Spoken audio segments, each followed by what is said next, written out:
Well, I think this is the first time I've smiled in 2 weeks, so I feel hopeful in a room like we have here today, filled with, a diverse crowd.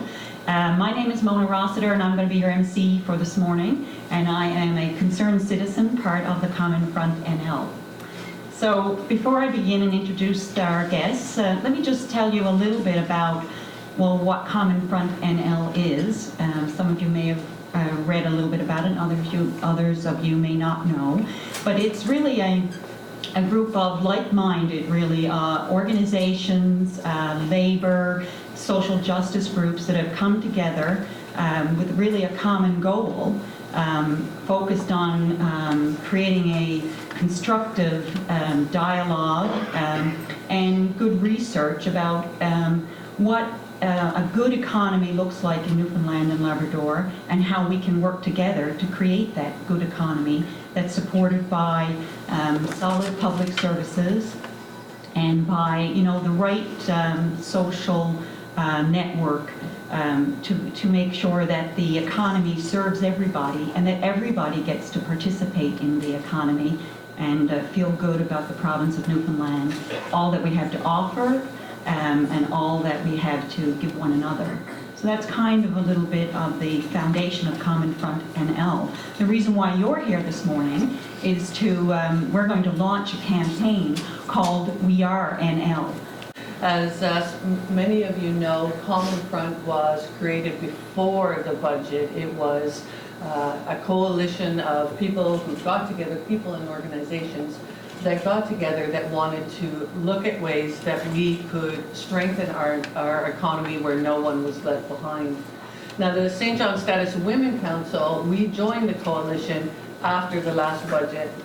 When that last austerity budget was dropped, we felt that we really wanted to work together with Common Front to look at alternative and progressive ways that we can strengthen the economy that includes everyone and where no one can be left behind.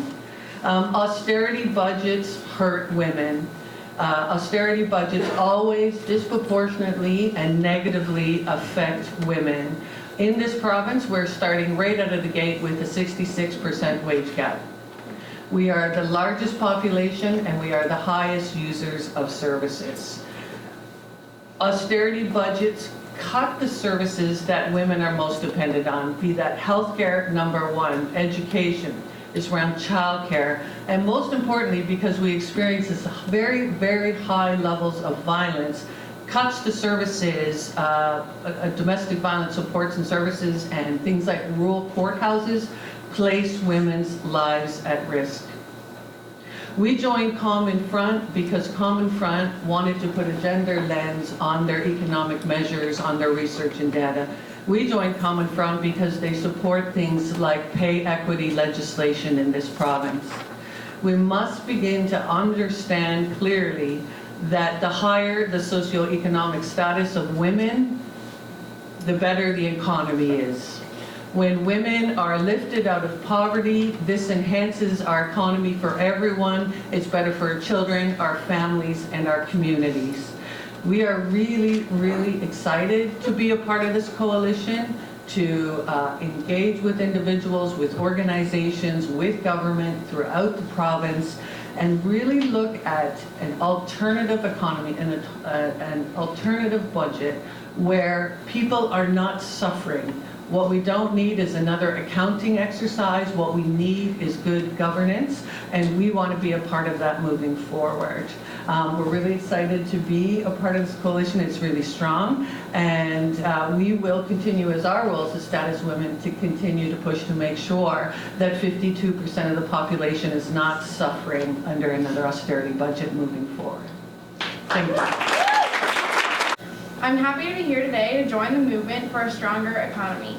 Today, students are uniting with people from every sector to our community to call for a more just economy, to fight for a fair and prosperous Newfoundland and Labrador, to share a bold vision for a province that puts the well-being of people ahead of corporate profits. Here, here.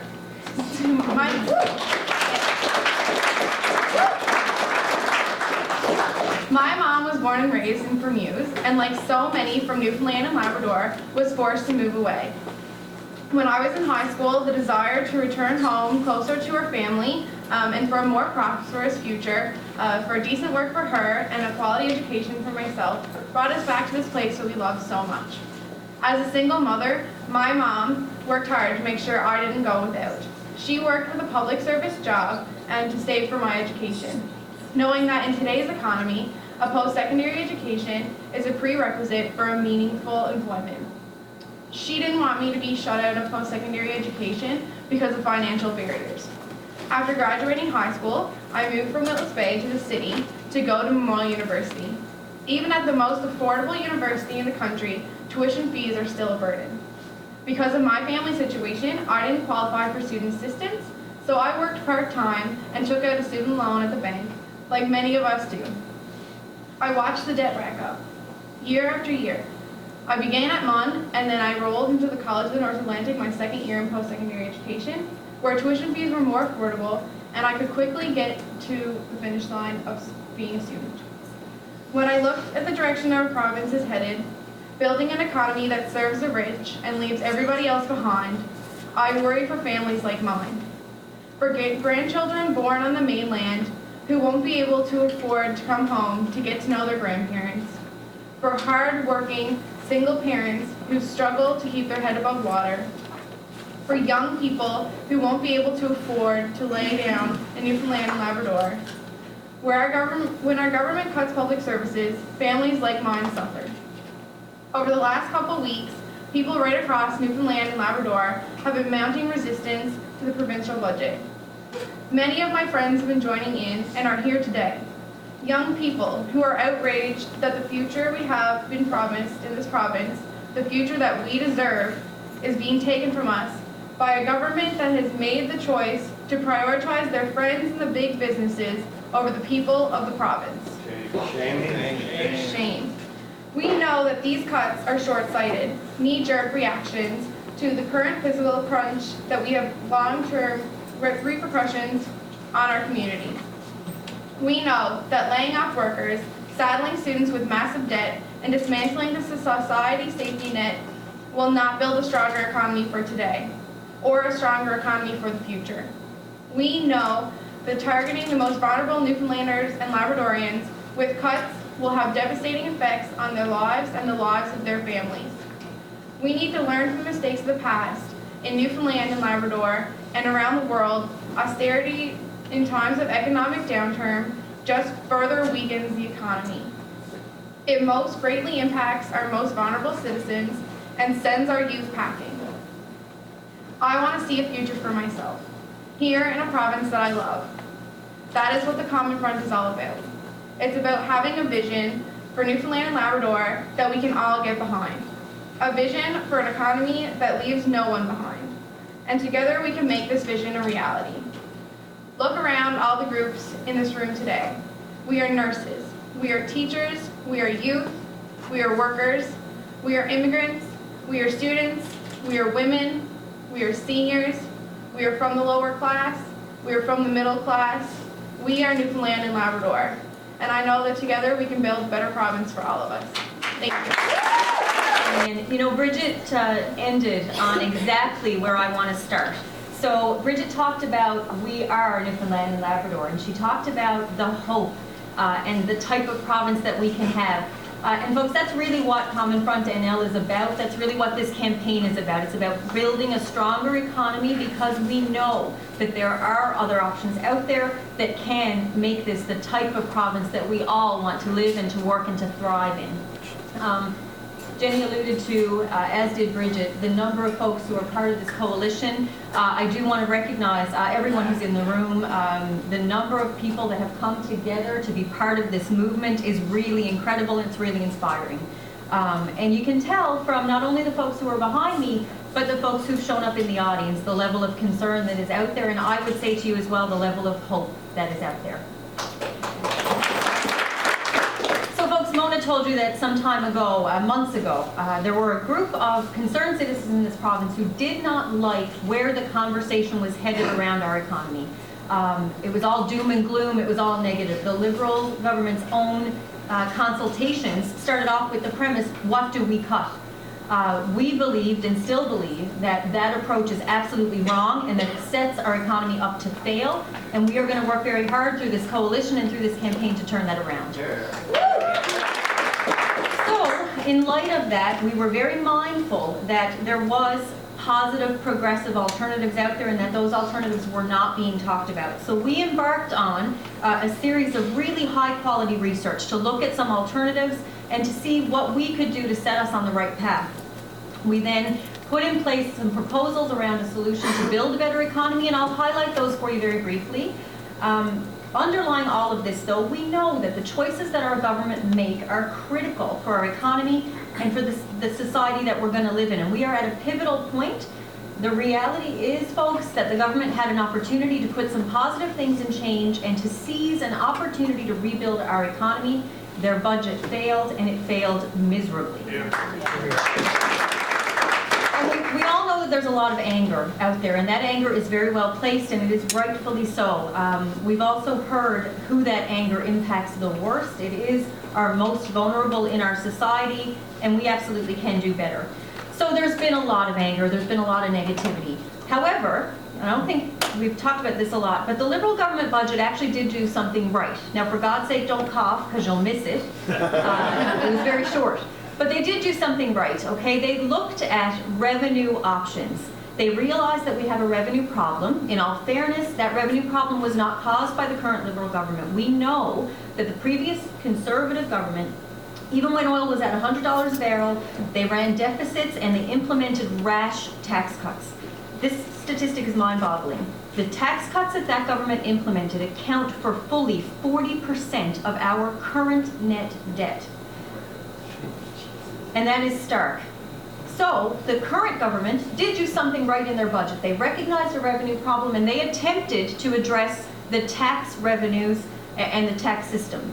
So they might have had good intentions, but they did it all wrong. What could have been a positive opportunity instead has nothing but negative impacts. They introduced a regressive tax system that hits our most vulnerable, and they had other alternatives. So we know that the tax cuts that happened around the 2007 timeframe, we know that those tax cuts didn't benefit a mom and pop shop in Gambell, and they didn't get a sticker for a kid at the Western Memorial Hospital. What they did is they benefited the wealthy on the backs of everyone else, and that is the reality that we are struggling with. And if we are going to rebuild this province, we have got to rebuild it with a progressive tax structure where everybody pays their fair share. So Common Front NL says to the government, listen, good job on trying to fix the revenue problem. You've got a second chance. You're going to make some changes in the fall.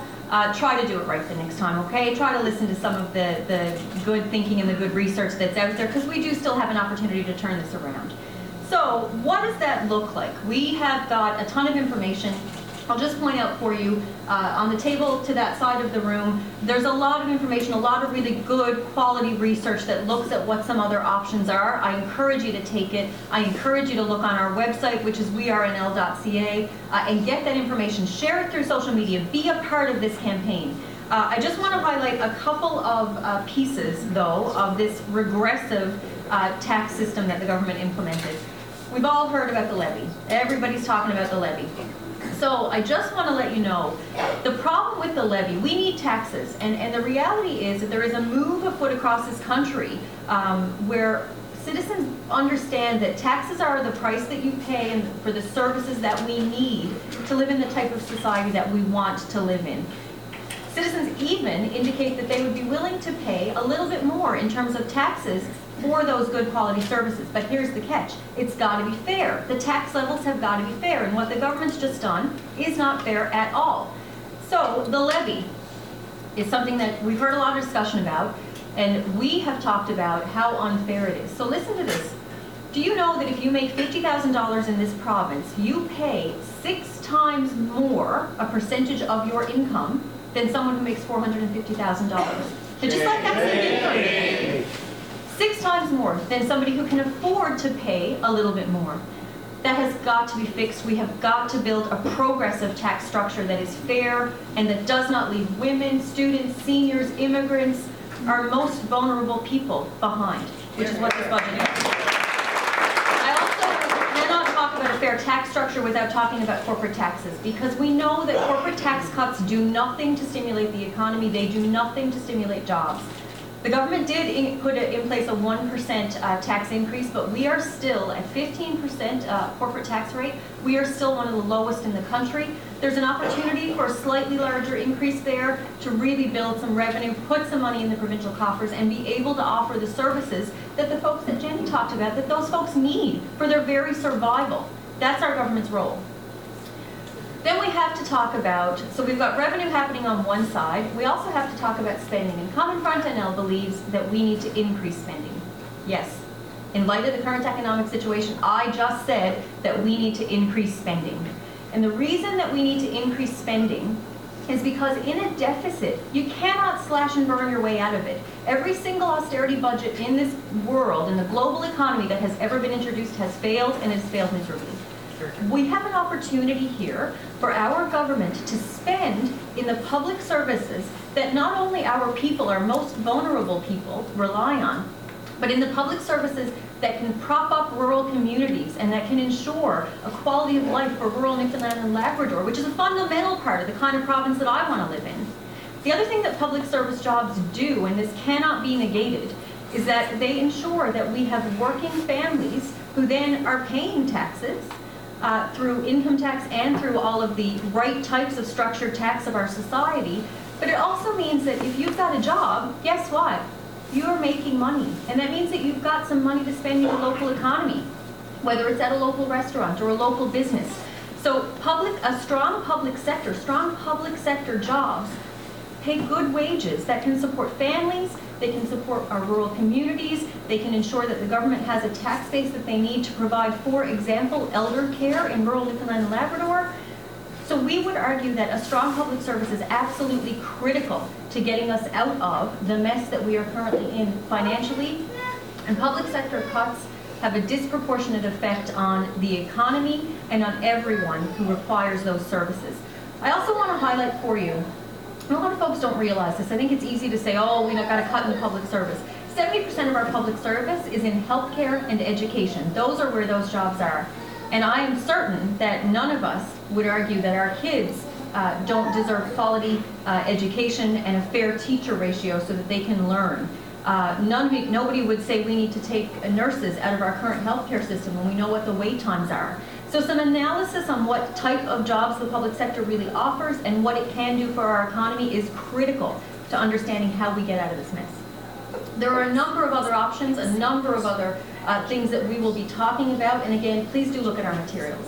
What we're going to do now is I want to take you through what the next steps for Common Front NL are and what our We Are NL campaign looks like. Starting next week, we are going to launch a series of town halls because we believe that discourse, public discourse discussion about these alternatives, about the type of province that we want to build are critical.